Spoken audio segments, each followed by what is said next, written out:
older sister. And I remember just like thinking that like what we were going through was like totally normal. Like I didn't realize that I lived in a completely dysfunctional family. There's a lot of abuse and alcoholism. So when I was 11 years old, I had a near-death experience, and my sister saved my life. But the experience did bring us into foster care. Well, me and my two younger brothers. But my sister went off to live with her biological father, so she never came into the system. I spent my first week and a half, 2 weeks in foster care in the hospital, and I was always worrying about my brothers and this and that. When I was released from the hospital, we were all living together. I want to say we were together for maybe a few weeks, and then one of my younger brothers was sent to live somewhere else, and it was like that for years. We were off and on between houses, and we were together and we were not, and then they were together and then they were not. And it was really almost frustrating to kind of keep up with them and see what they were up to, because my brothers and my sister are in my life, so, constantly worrying about them was a struggle. So, when I was a sophomore, I lived with a family who I was supposed to be adopted by, and things didn't work out. And this was my junior year that they decided things weren't going to work out, and around this time I was learning, about the statistics of kids in foster care and all the bad stigmas that come along with it. I just knew I didn't want to be another statistic. So when it was halfway between my junior year and I, moved out of my foster home, I went to go, I, had begged to live in a group home. I was, done with the family setting. And I just knew I didn't want to be another statistic. So I called my caseworker.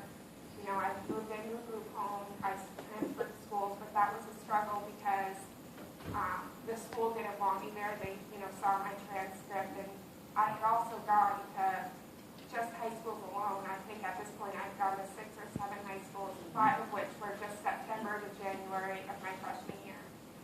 And I remember sitting there like it was yesterday, and I was with my caseworker, the principal, and the assistant principal of the high school, and the assistant principal was like, no, can't do it. We don't, you can't come here. And the principal was like, I'm going to give her a chance. I was like, won't let you down. So the summer of my junior year, I was not set to graduate on time. I had to beg to take summer courses because technically in order to take summer courses, you have to fail classes and then you're making them up.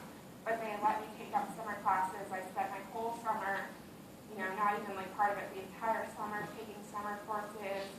Went through senior year, did great, graduated. I started at a community college, and around this time I was also living on my own.